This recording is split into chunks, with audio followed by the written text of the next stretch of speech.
Hello, everyone. Let me get that music off the background. I think it's going to be irritating if I don't get that off. I put that on just for soothing, but we don't need it on now. So there we go. It's nice to have you on with us this evening. Gabrielle will be here in a few. Sorry about canceling last night.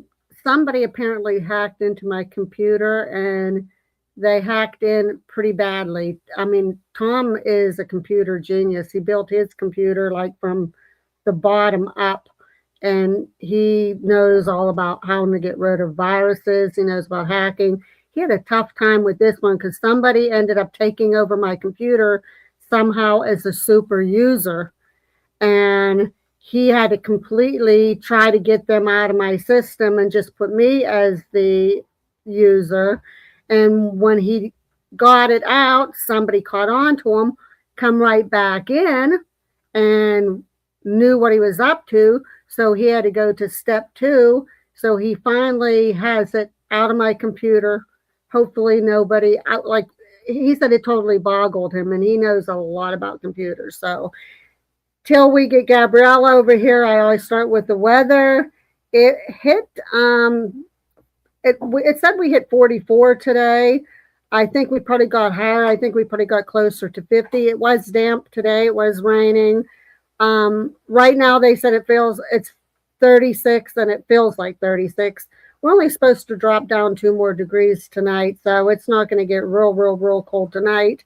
We are in for the rainy week, though. It looks like tomorrow evening rain, Tuesday clear, Wednesday rain, Thursday rain in the evening, Friday rain all day, Saturday rain, and maybe a little bit of snow in the evening. But pretty much our temperatures are going to be in the mid 30s to possibly 60 in the next couple weeks. So it's like we have an early spring here, guys. So let's see. A super user, Tom explained, is somebody that's not a normal user of the computer. They can actually somehow get on your computer and take control of everything on it. No matter what you have on your computer, they can get into it. It's like everything belongs to them instead of belong to you. So it kind of has me pretty scared because what information of mine did they actually get into, and do they know? And so now I'm going to have to make sure that I keep an eye on like my email. Thank God none of my banking information was in on any of that. See, I'm kind of worried and a little scared. Tom has me pretty much okay about it feeling because he got rid of it, and he said he doesn't think that he doesn't know what the reasoning was for it. So look what it's doing behind. But yeah, it's kind of a creepy, odd situation there where I never heard of a super user myself. So do you think if I move over this way a little bit more and you move your chair over here, it would help? Maybe. Let's see. I don't know. We're experimenting with a green screen tonight, guys. So we're trying to just get everything, because we wanted the picture to be a little bit more crystal clear, and we wanted to have a better background. So let's see. Okay.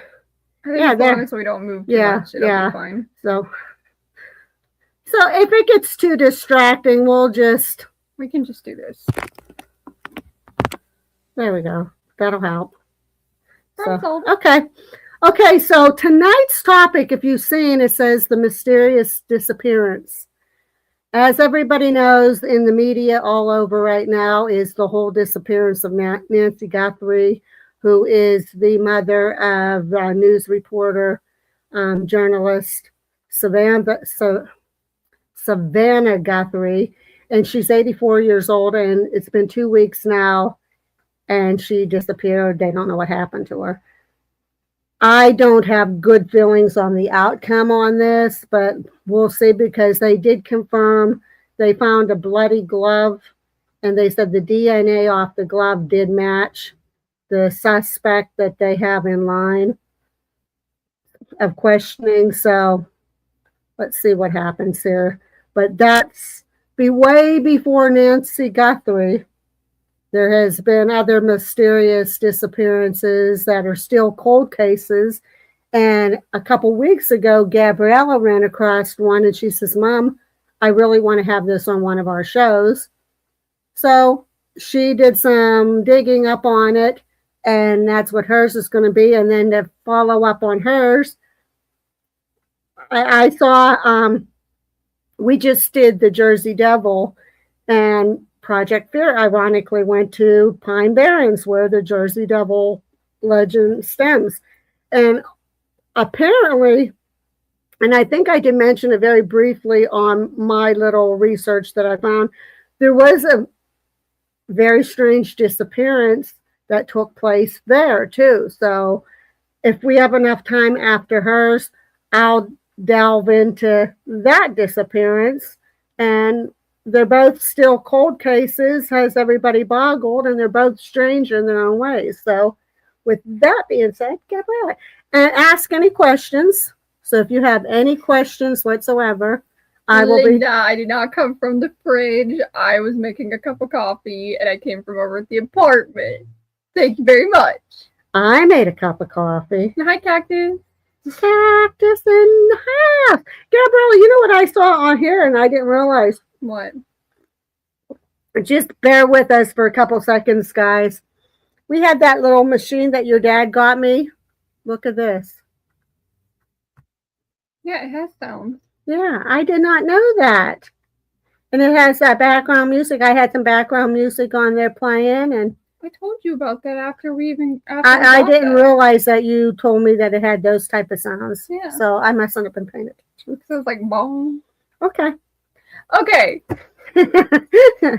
So getting into the topic of discussion tonight.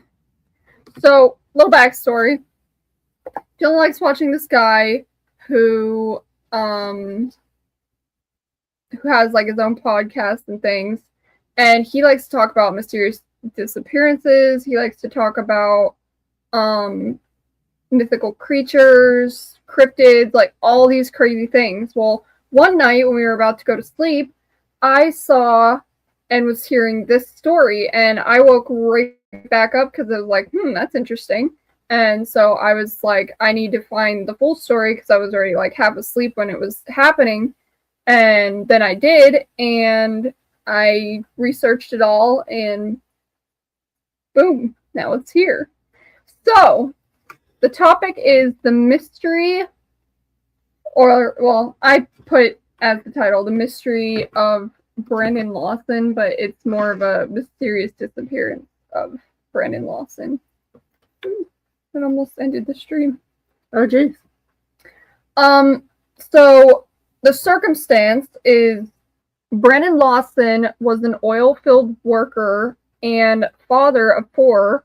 He was last seen when he left his San Angelo home on August 8th, 2021.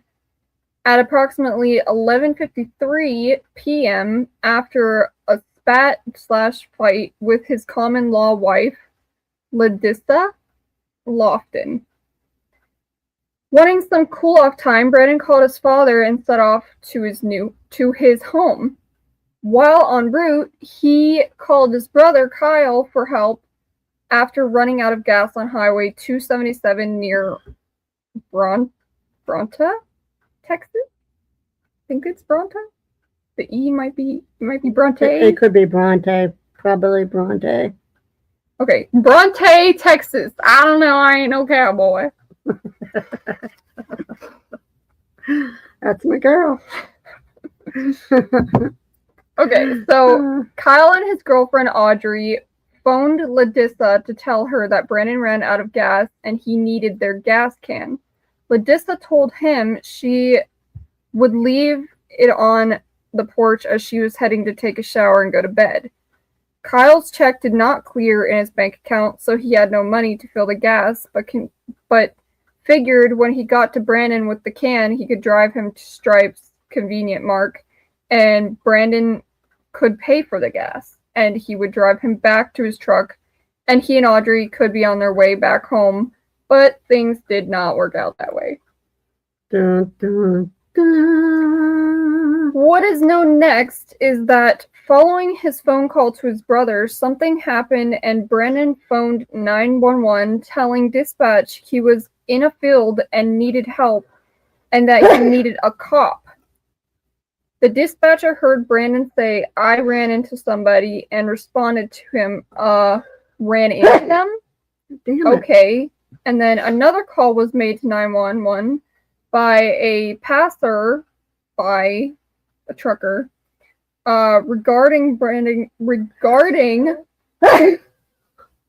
are you done? You're interrupting the story. I hate when I get sneezes. I really do. Regarding Brandon, oh my gosh, I can't say this for some reason. Regarding Brandon's truck parked crooked on the side of the road, posing a hazard.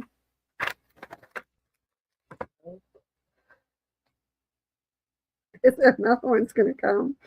It stopped. Knock it off. It stopped. Thank Watermelon, you. watermelon. Thank you, Cactus. Voodoo magic. I'm sorry, guys. I can't control that. When Kyle arrived at 1:10 a.m. on August 9th, 2013, there was no sign of Brandon. As sheriff's deputy arrived at the truck at the same time as Kyle and Audrey, there was no visible damage to Brandon's truck and his keys and cell phone were gone. It is understood that the deputy nor Kyle were aware that Brandon phoned 911 asking for a cop, as well as stating, "Please hurry." While talking with the deputy, Kyle received a call from Brandon in which Brandon's cell was going in and out, and he was hard to understand. What Kyle could understand was, "I'm in the field." Kyle felt maybe Brandon was hiding in the field due to an outstanding warrant from 2 years ago that Brandon was just learning about and was going to address it the following week. So Kyle made no mention to the deputy of Brandon being on the phone call that he just received. Had Kyle known Brandon phoned 911, he would never have assumed his brother was hiding. So this is another little backstory. Brandon was a druggie. So he had a warrant out for his arrest because he was caught with meth.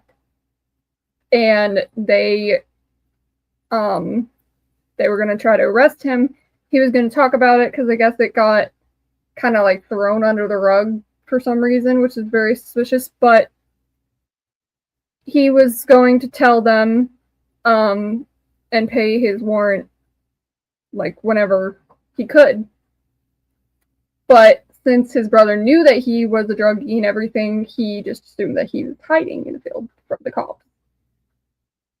At 1:18, I'm assuming a.m., Audrey texted Brandon saying, "A cop is at your truck." Yeah, it would be. It is assumed that she did such as she wanted to warn him about his warrant. But they were not aware that he himself phoned 911 asking for a cop and to please hurry. In statements given to the police, as explained by the family, they did admit Brandon's earlier call to them in which he told his brother and Audrey that he was 10 minutes up the road and was bleeding. This was also not reported to Deputy Neal at the scene. It is also understood that Deputy Neal did not report to Kyle that Brandon phoned 911. Linda said I keep disappearing. Stop disappearing! It's not disappearing on our end, though. No, it's not. Unless, yeah, you've been going in and out. unless it's just like What, when she looks down? No. Tell me when I disappear. Hey, I mean, you seem fine on it. Yeah, It looks fine on our end. if it gets as worse disturbing, just let us know and we'll remove the green screen and put the just the regular background on and go with that method until we can get it all fine-tuned. We're just experimenting tonight, so if it gets where it's real disturbing, we'll just remove that. So Okay, continuing. From all media reports written by the Observer Enterprise, owned by the sheriff and his wife, the 911 call was only reported as a stranded motorist who ran out of gas. You don't seem to move when you disappear, so I don't know. It's weird. No mention of the urgency nor any mention of the "I ran into them" phone call, as understood by the 911 dispatcher.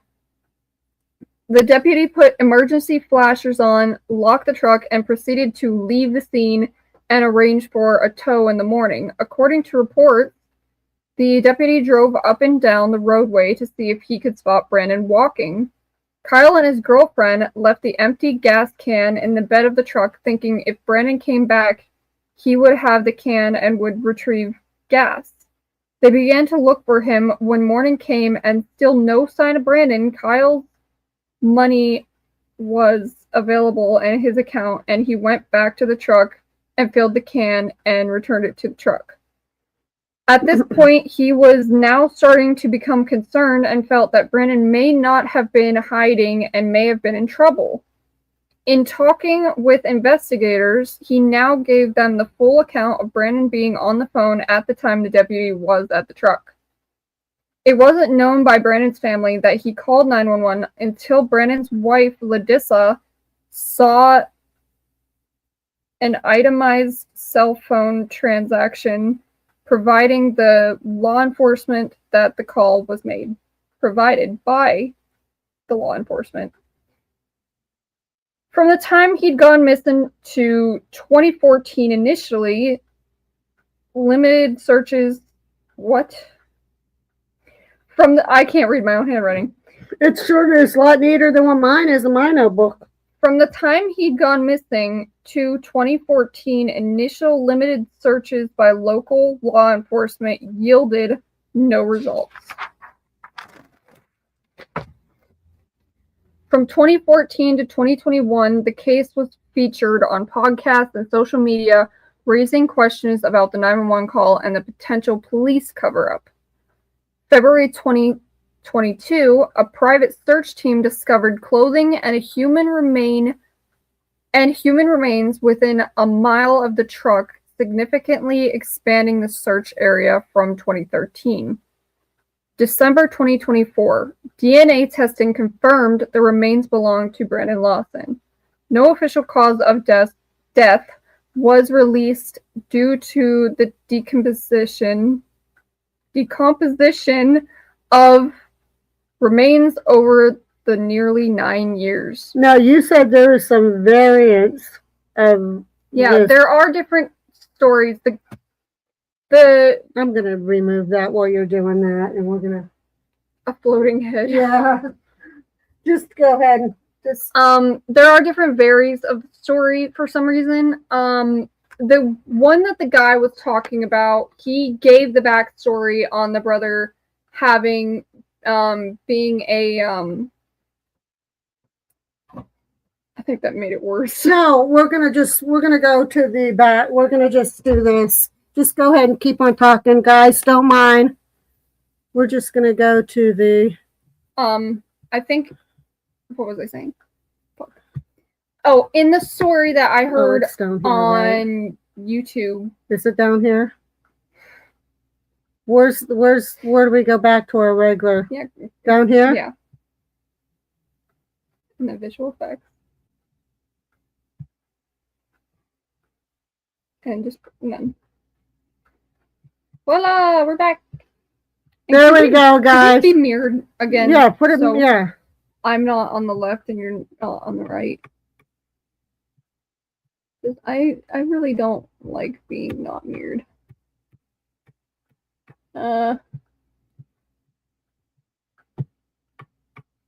There we go. We're back to normal. There we go, guys. So we'll have to piss around with that background a little bit until we can figure out. With the green screen, it shouldn't keep on making a person disappear like that. But well, it's because we were using the green screen, but we also weren't like the green screen had to be closer, so that way the whole background would be. But I don't know. We'll play around with it someday so that when we come on, it won't be disturbing like that. So, but go ahead, Gabriella. So in the version that the guy was talking about on his show, he was saying the background about the brother who had the drug addiction and why he was convicted and blah, blah, blah, blah. They also said in that story that not remains were found, but a skull was found with the same shorts the guy was wearing that day. And it was, he also said that it wasn't found by an investigation team. It was found by passerbyers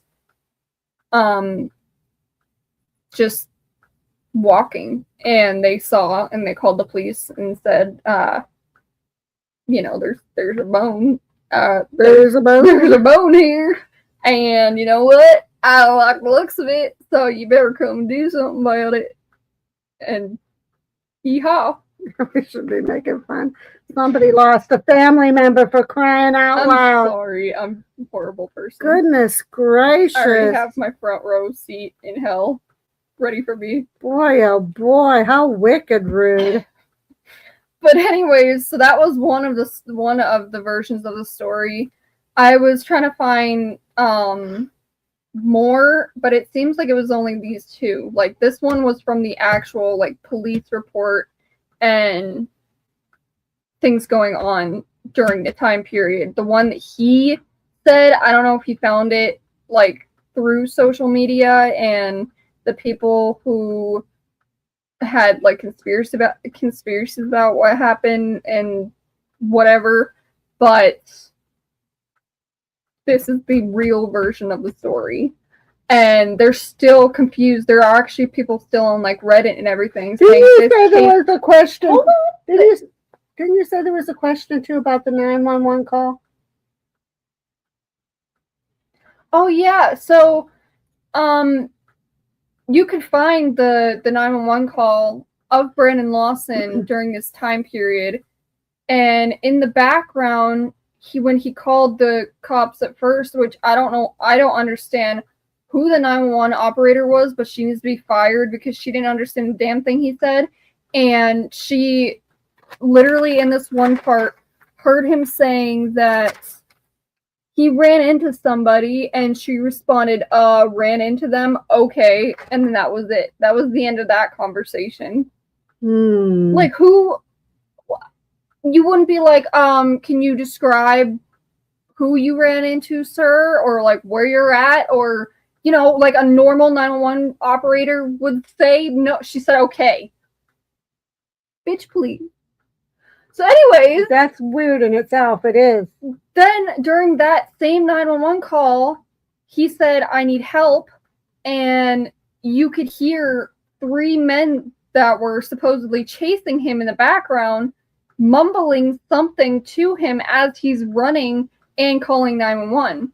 So there's a lot of suspicious activity in this. Like, he said he was in the field when he called his brother, when the dispatcher came, or when the deputy came by to check out everything. But the deputy had no clue of the 911 call. He only knew of the 911 call that the passerby / truck driver called to say that his truck was on the side of the road, blocking traffic. That was the only thing that he knew about.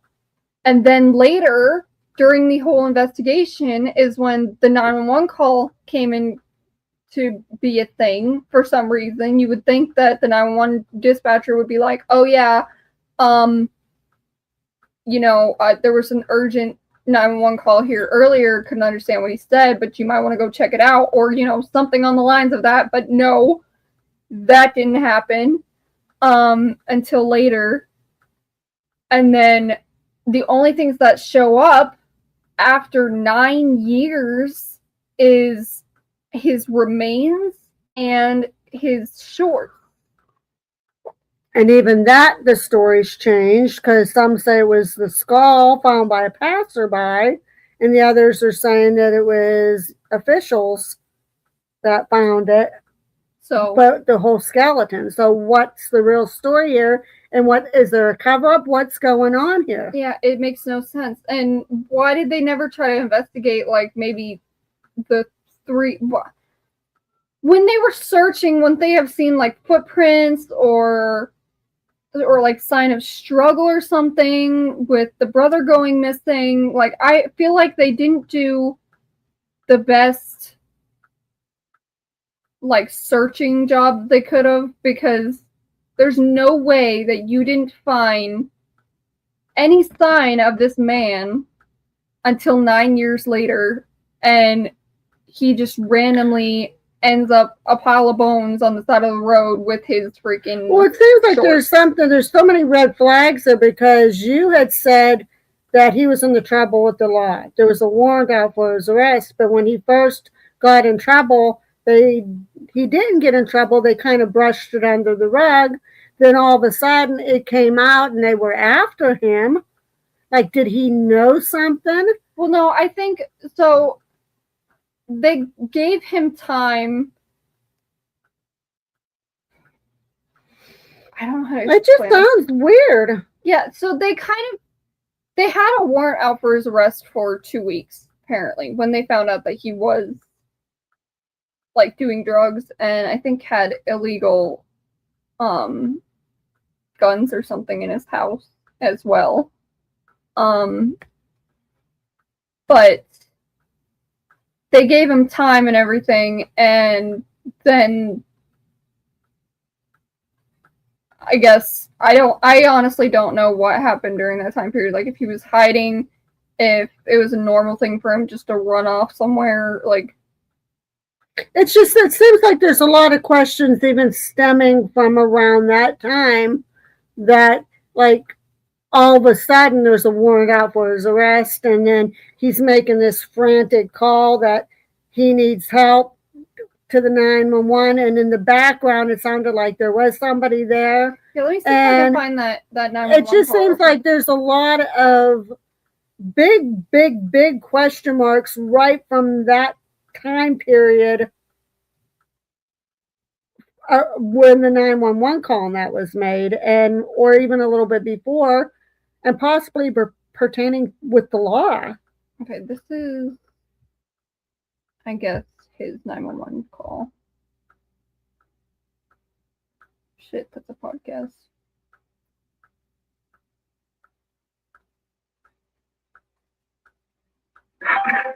"911 emergency."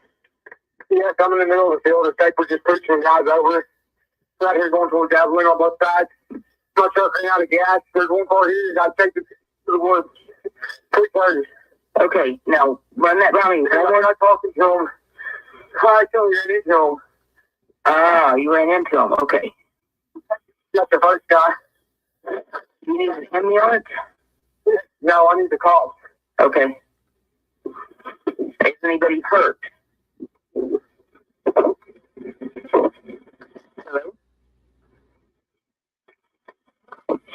Hello? Hello?"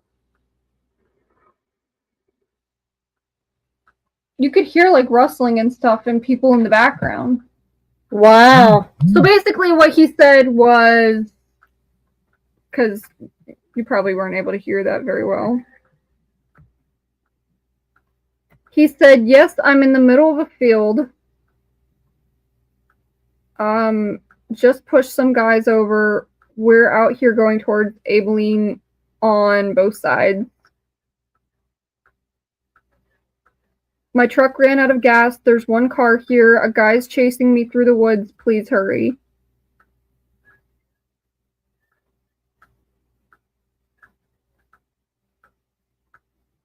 And then the lady didn't understand what the fuck he said, so she said, "Can you run that by me one more time?" He said, "There'll be no talking to him. I accidentally ran into them." And then that's when the 911 person was like, "Oh, you ran into him? Okay." And then you could hear something in the background. You ran into him, okay. Not the first guy. You need an ambulance? And then she said, "Do you need an ambulance?" And he said, "No, I need the cops." Is anybody hurt? She said, "Is anybody hurt?" And that was That was the last thing that she heard from him. That is kind of weird. But instead of this 911 dispatcher calling the cops immediately saying, "Hey, there was a 911 phone call about a guy in a field being chased, bleeding, you probably should send some people down there to check it out because it sounded like he was running from somebody and he said that he ran into somebody." So she didn't. There was no recollection of this phone call until the police were doing the investigation. So in that whole time until 9 years later, when did they find the bones along the road? February 2022. So from 2022 is the most fresh part of it. Well, 2024, 2 years ago, is when the DNA actually confirmed that those remains were his.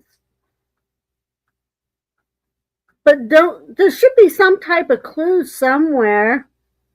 Something. Yeah, there should have been, like, if it was in a field, you would see, especially if he was running from somebody and somebody was chasing him, the wheat or corn or whatever, grass maybe, completely, like, ran through, like, toppled over. You would see that. You would see footprints. You would see, I don't know, probably signs of struggle, especially if they caught him and, I don't know, like tackled him or something. We don't know exactly what happened to him. We just know that he was in trouble.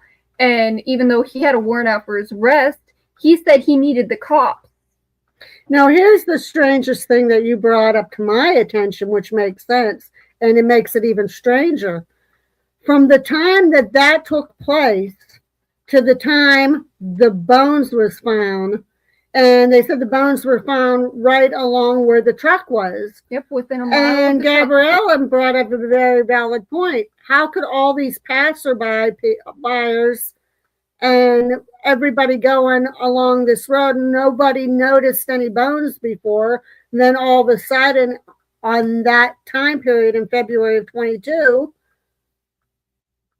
a private search team discovered them along the same area there? How come nobody saw those all those years prior, but all of a sudden there they are alongside the same stretch of road that the truck was? Yeah. That in itself is there's still people on Reddit and a few other social media platforms that are like, this case just doesn't sit right with me. I don't know what happened to him. Yeah. But you don't just find remains and clothing on the side of the road exactly where the fucking truck was 9 years later. Yeah, that's just it. There was nobody seeing any bones or anything alongside the road, and then all of a sudden, there they are alongside the road, like ironically placed right by his truck. Where his truck was. Yeah. Even though when he called his brother, he was in the field. Like, so how did he get from his truck to the field to wherever he ran to, back to his truck as bones? And you think, well, it's kind of on a stretch of road that's deserted, but you'd think somewhere somebody would have had to seen something or some kind of evidence, something. Like, it just seems so odd that there's not even the slightest bit of evidence other than his bones showing up out of nowhere after all those years. Yeah. It's a cold case. It's a really weird, very suspicious cold case. That's very strange. Excuse me, for sure. Yeah, I agree with you, Linda.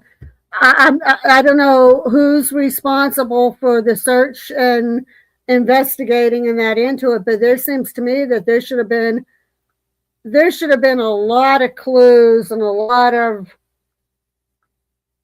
there's just too many holes in that whole. I will forever say that after hearing about this, how did they not see like signs of struggle? If you ran into somebody, he might have accidentally knocked them over. They could have got pissed off and chased after him and tried to, I don't know, fight him or kill him or something. But you would have seen in a field, ran through grass or corn or wheat or something. Yeah, cactus. You would think cadaver dogs would have been used or something. It just seems like that's what I'm saying. Between the whole his history and him thinking that he's running away from the law because he knew he had an arrest warrant coming after him, and then this mysterious 911 call and that somebody was chasing him, and then he disappears, and then years later is like there's so many holes in this whole story that should have been filled in. There's just too many holes that are telling me piss poor investigating 100%. And apparently they didn't do any like DNA testing on the clothes or anything to see if there was a sign of struggle or somebody Ronan in the house. Ronan in the house. Yeah, it doesn't make any sense to me. There's just too many holes in that whole disappearance.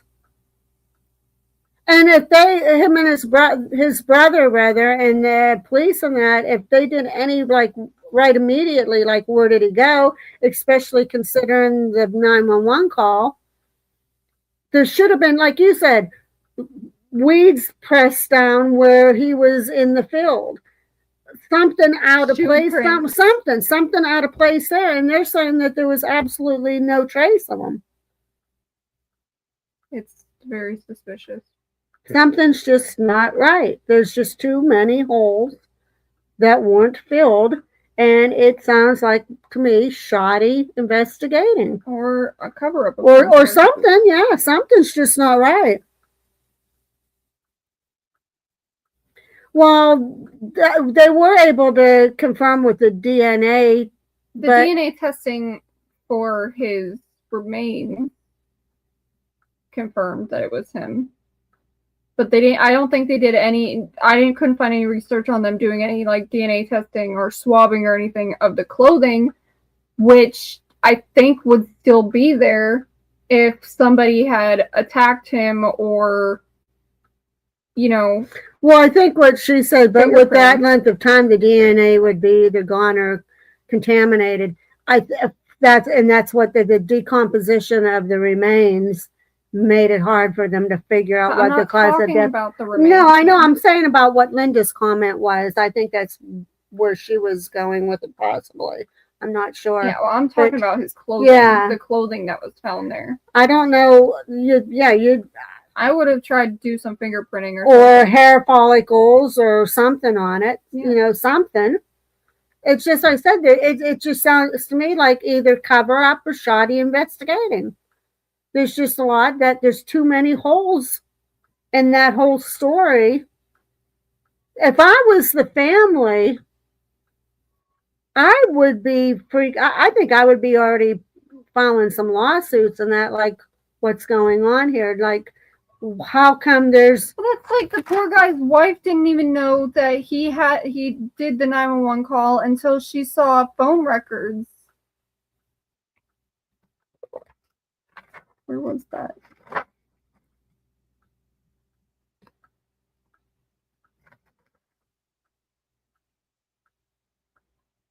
Yeah, it was unknown to Brandon's family that he called 911 until Brandon's wife, Ladissa, saw on the itemized cell phone transactions provided by law enforcement that the call was made. Provided by law enforcement, which is even more suspicious. That's just so weird. Well, where did they find his cell phone at? I don't think they did. They said that when they checked his truck and everything, his cell phone and keys were gone. And then during that time period that the cop was searching his truck was when he called his brother Kyle saying, "Hey, I'm in the field. Don't talk to that cop," and so on and so forth. Weird. Just so many. There's so many loopholes. So many holes, and so many questions unanswered. And just, if I was a family member, I would probably be like some of the shows we just watched on TV. I would turn vigilante, and I would go and start doing searching myself and find out what the hell. I would have a private investigator, a very, very private investigator, go search that entire area, look for footprints, signs of distress, especially after not even a full night of your husband missing after you've been in a fight. I would be like, okay, this is unusual, like no call, nothing. I'd understand that, like, if she knew he went to his parents, but I don't think he even told her because he was mad and they had a fight. But either I would call the parents first and be like, hey, is he here? And if they said no, then I would start to get worried. And I think if anybody ever went missing in our family, I wouldn't take it up with the police. I would try to look myself. Because that's the whole thing I'm saying from this. It seems to me like nobody really cared, because it seems like nobody really went out to the lengths that you would think people normally would go to try and find somebody that just disappeared into thin air without a trace. I mean, if I was the family, I'd be demanding, or I'd be going out on my own, like finding out where did he go? There had to be some sign, some trail of where he went somewhere, even if it's just slight little pieces of evidence, but there had to have been some kind of. I'm saying that if it was a good investigation team, they would have found footprints, or the weeds or whatever stomped through, but nothing was found. Yeah, they're not until 9 years later, and that's insane. It's horrible, because here you got a family that here, as of 2 years ago, found out that their family member is gone. That's bad enough, but then not understanding like what in the heck happened here. Like, what is going on? I feel that maybe he knew something and somebody was after him, and it might have had to involve with them and that the warrant and that whole police. Something's just not right about that case. Yeah, it seems to me like somebody should know something, but somebody's not saying. Maybe somebody did find something, but they're just not releasing it because of the fact that his background. Yep. That's why I'm saying it's a cover-up, because it makes no sense. You find nothing during the time period that he went missing, which was 2013 through 2014, 2021 until 2022 when they finally found him. Something's not right. Somebody had to have found something, even if a slight piece of evidence, and they're not saying something. But 9 years, that's long enough. It's still fresh, though. You watch, people break. Hopefully, eventually, this family can get closure and find out what happened to them, because there is something, somebody knows something and they're not saying anything. That's my opinion. Somebody knows something. What would be interesting is to find out what that person said in the background while he was chasing Brandon. I got it. It's because you could hear it through the 911, but you can't understand what he's saying, just that it's a male chasing him. Yeah, that's just weird. That is real weird. I think a cold case like that, I'd try everything. I'd even look into trying one of those psychic mediums who work with cops. Yeah. Something. You would think somebody would do something, and it seems like to me somebody knows something, and they're not speaking. Or are they being threatened if they speak? Somebody knows something.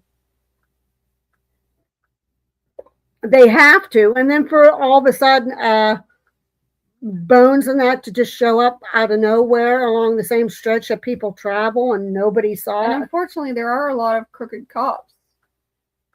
So it literally could be a cover-up for some reason.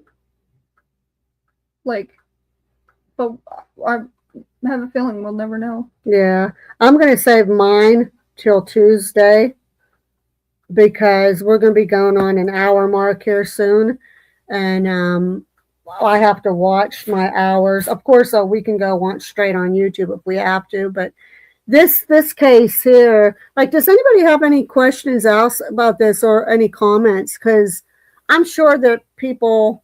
I think the thing that like makes me the most frustrated about the entire case is that 911 dispatcher.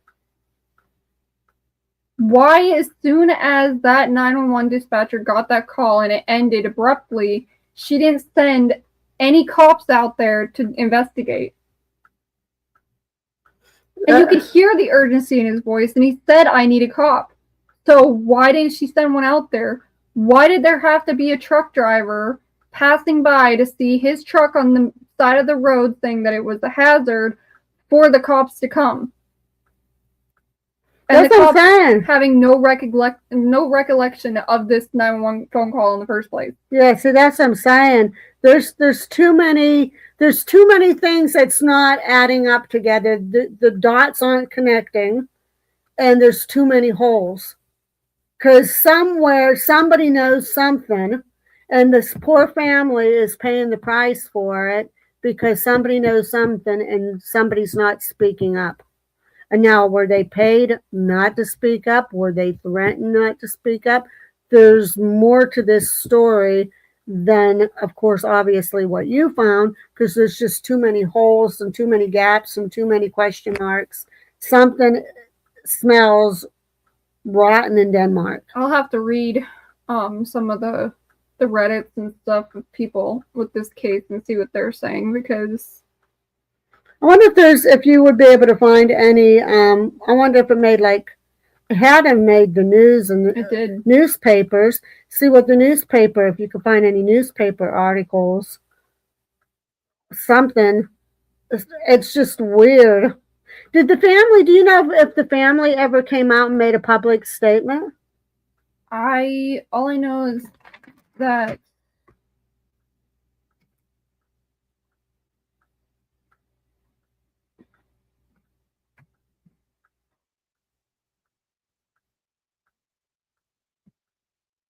no, I don't. I just That's crazy. Now my story, it'll be the topic on Tuesday. That I like that. I do too. My eye is a little weird. But yeah, I like that. My story will be picking up from it ties in with the Jersey Devil story, but it could be just coincidence or however people want to look into it and read into it. But mine will be the disappearance of Danielle Lopez. She disappeared in Pine Barrens, that region where the Lead family and the whole Jersey Devil thing took place. And this happened in 2024, so this is pretty recent. And I have a bunch on her. And ironically, what brought it, I mentioned, I think, her disappearance when I was doing my thing, but I watched Project Fear because they happened to go to Pine Barrens. And they ended up finding the area where they found her vehicle and where the mother has a memorial. And Chelsea broke down because they didn't expect to find that area specifically where they found her car and where the mother set up the memorial for her. And there is a reward out for her. If anybody knows anything or where she's at, anything like that, any information. But again, like I said, I'll cover that on Tuesday because this one here, for the next couple weeks, we'll try to keep the shows right around the hour mark if we can. I mean, I think I still have 7 or 8 hours that I can play around with, I think, or maybe more. Yeah, I think I have 7 or 8 hours that I can play around with yet. So we're okay. And even regardless, if we do run out of hours, instead of using StreamYard, we'll just go straight through YouTube. It's a win either way. So this is a theory and context created by AI about Brandon Lawson's disappearance. It says, mental episode/drugs. It was speculated that Lawson may have been experiencing a drug-induced paranoid delusion due to past substance abuse, though his partner stated he was not using at the time. Foul play. The chilling nature of the 911 call left the possibility of an as-yet explained violent encounter. An accidental death. Some theories suggest he may have succumbed to the elements or hidden himself in the treacherous rocky terrain after his phone died. But that would not explain how his remains ended up right by where his truck was. Yeah. See, that's where there's too many holes and unanswered questions. Like, and why wasn't there any trail? Like, if... Yeah, and the drug-induced thing, how do you explain the other voices? Like Cactus said. Yeah. There was clearly a voice or voices in the background of that 911 call when he was running in the field. Something is just so not right. It's like anybody that's been keeping up with the Nancy Guthrie thing. There's just a lot of stuff that's not right about that whole disappearance. And she's 84 years old, so there's just something's not right. But I'm saying there's a big cover up there going. Somebody knows something, and they're not speaking, or because they're either involved. Yeah, this one makes no sense either. Foul play has not been ruled out, but it has been proposed that he might have accidentally fallen into the Yellow Medicine River near where his car was found and drowned. Then all of his bones would be in the river, not by his car. Yeah, who got his bones and put them alongside the road then? That doesn't make any sense whatsoever. That does not make any sense.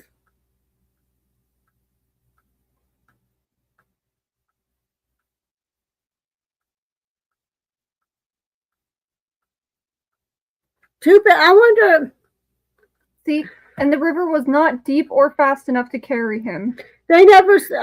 Okay, they confirmed that the remains were his, but was there any reports on what they estimated the time of death as? Oh, wait, this is interesting. It says, what is the official theory of what happened to Brandon? It says, attempts to save him were unsuccessful enough. Okay, never mind. I don't think that's the same. Never mind. Just kidding.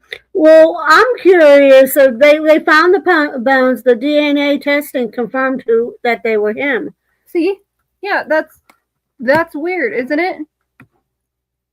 A river just so happened to stop right where his truck was.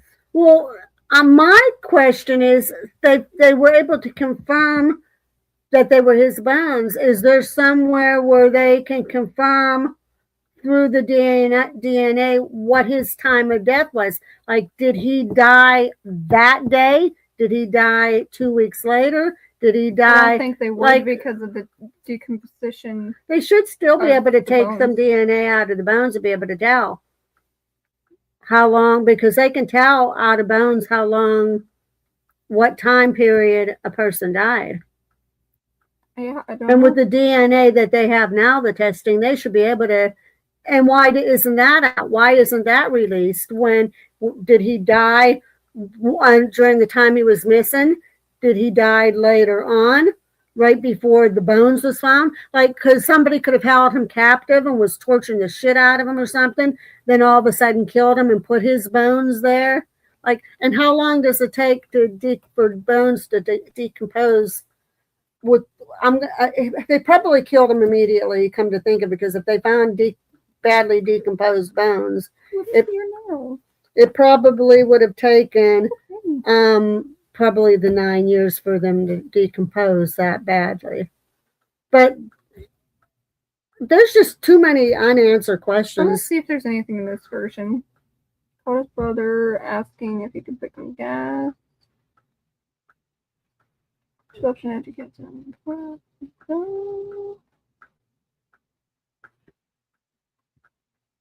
Yeah, they were able to get, I mean, that is a relief that they got that closure, but now they need to know what happened. What? This is a different version of it for some reason. Over the next 15 minutes, Kyle and his brother exchanged numerous phone calls, but with poor cell service in the rural area Lawson was in, many of them dropped. One of these calls, Lawson told his brother that he was being chased out of town by the Mexicans in the neighborhood. Because of Lawson's history of drug use, Kyle believed that he was under the influence at the time of the call. Kyle confronted his brother about this, but Lawson denied being high. At another point, Lawson came in sounding distressed and claimed he was injured. In the middle of all these phone calls with Kyle, Lawson called 911, and it's kind of hard to hear. The parts of it are inaudible, but you can still get the gist of the situation with parts you can make out. And then they linked the 911 call. But you can hear how frantic it is. After the call, passing truck driver called 911 to report the truck.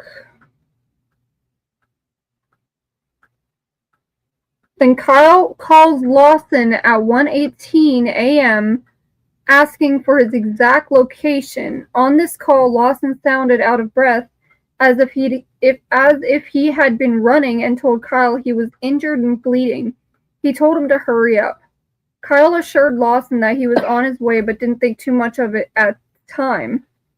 Since Lawson hadn't said someone was with him or trying to hurt him, Kyle assumed he had just tripped and fell in the dark.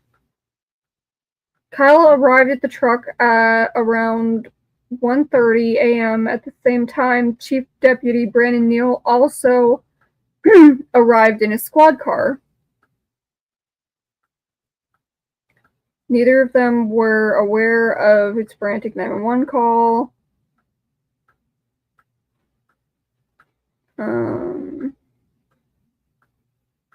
Yeah, the 911 dispatch should have automatically called the police and said that there's a man frantic alongside that. That doesn't make sense either. Why? She should have been fired, definitely, because she's like... On the phone again, now at the location of Lawson's truck, Lawson told Kyle that he could see him and that he was right here. Lawson, however, was nowhere to be found. At this point, Kyle was not concerned because he believed that Lawson was hiding from the police due to an outstanding warrant.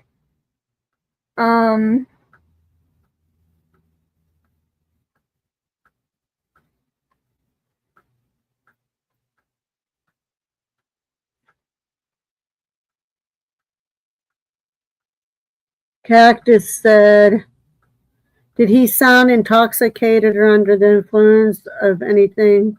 Though I thought he just sounded panicked.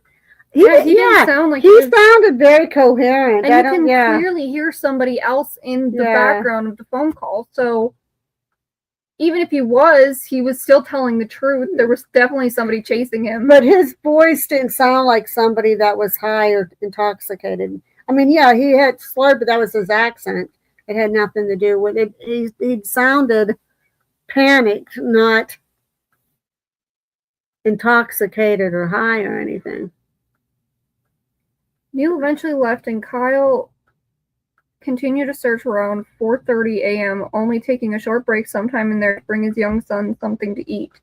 After that, though, he returned and continued to search. At this point, he assumed Lawson was still hiding. After finally giving up searching the area around 7 a.m., Kyle puts gas in Lawson's truck, has officials who arrived search the areas as well, and leaves. Police search turned up no trace of Lawson. Shortly before 9 a.m., the sheriff's department towed Lawson's car. So while all of this is going on at home, Lofton is at home asleep with her and Lawson's young children. Around 4 a.m., she checks and wakes up to her phone, seeing multiple missed calls from Kyle, Lawson, and Lawson's mother. She tries to call Lawson back, but the phone continually rings and no answers or voicemail. Lofton assumes he just didn't have service, so she gets in touch with Kyle. It's then she finds out he made it to Lawson's truck, but they can't find Lawson. The area continued to be searched in the days after, but still nothing was found to indicate where Lawson was or where he had gone. There had been only some signs somewhere. The only thing that pointed to him having been on the land off Route 277 was indentation mark under a tree, where police believe Lawson crouched and watched Kyle and Neil at his truck. This would have been where he and Kyle were on the phone, and he told Kyle he could see him. In the weeks following Lawson's disappearance, authorities initially suspected Kyle of either helping Lawson escape to begin a new life, or of some sort of foul play that led to Lawson's disappearance. But after numerous interviews and passing 2 polygraph tests, Kyle was eventually cleared. Well, that's obvious too, because then they found his body. And that's pretty much where the evidence stopped. The case sat at a standstill, and with such little to go on, many theories emerged as to what happened to Brandon Lawson that night. Police stood firm in that there was no foul play, and that Lawson left on his own violation to escape the warrant he had out for his arrest.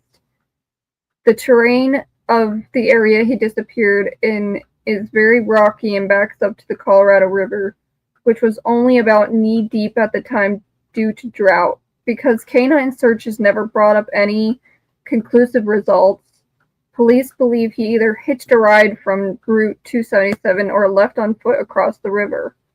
Lawson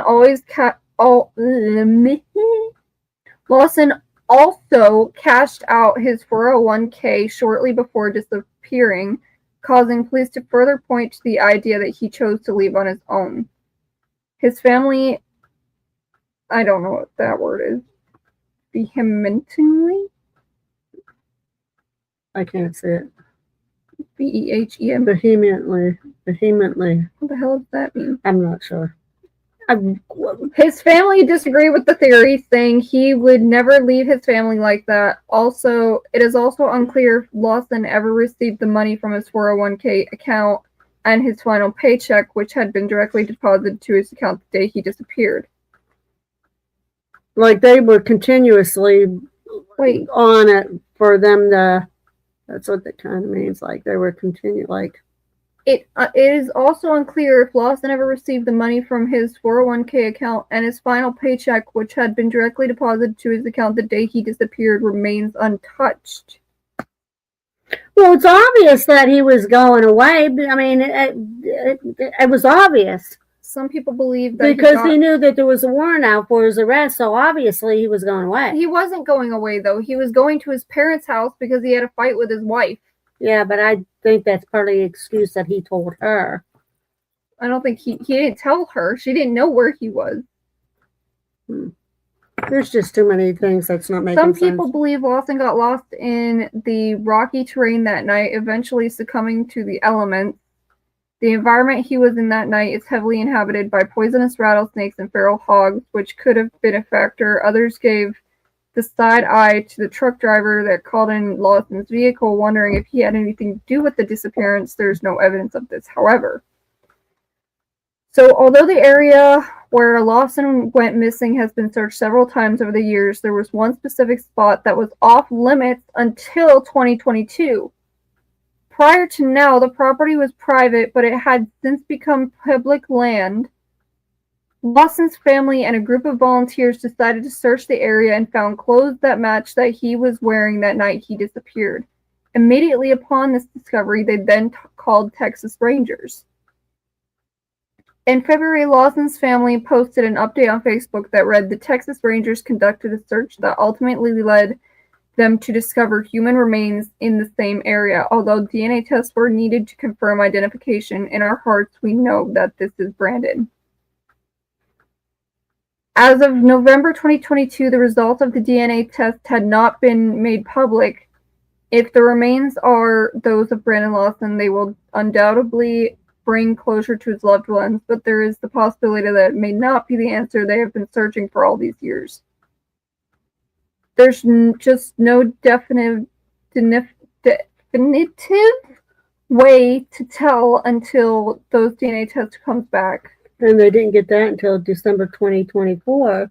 So what, did they find part of his remains on that, and then only the skull on that alongside the road? Or, like, there's still a lot of confusion there on that whole. I'm saying foul play. I'm saying foul play. Something's not right. What's interesting is that there was a specific spot in the land that was off limits until 2022. Yeah. So they knew something at that time because they were already investigating that area. So why wasn't more? Because the property was private, but it has since become public land. And the plot thickens. That's why couldn't they get? Yeah. See, something's just. There's too many things that not making any In this sense. version of the story, they use police dogs. I don't know what's the real version of the story. I believe is the one that I found because it's literally from the media reports written by the Observer Enterprises, which was owned by the sheriff and his wife, about the 911 call and everything else. So I believe this is the real story, but that one, apparently there were search dogs. That makes sense though too. And if they had that private area all roped off so nobody can get there, then somebody knew something at that time. Yeah, it's even more suspicious now. Yeah. Somebody knew something at that time. It is even more suspicious. Wow. That's wow.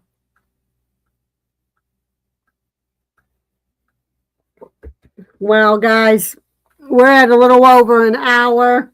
What a way to end this night here, because that is one hell of a story. I'm glad she brought that up because that is a very intriguing case. And hopefully it took up until 2024 for them to actually confirm. Was a privately owned property. So we don't know who owned it. Yeah, and then all of a sudden in 2022, it became apparently public. Yeah. So, which ironically is when they found his bones. If any of you, I know Linda, you like checking up on stuff like this. Cactus, I know you're really, really great on research and stuff and that too. If anybody finds anything that might tie in that you want to, on Tuesday when I do that other disappearance, just jump on in and let us know what you found. It really is.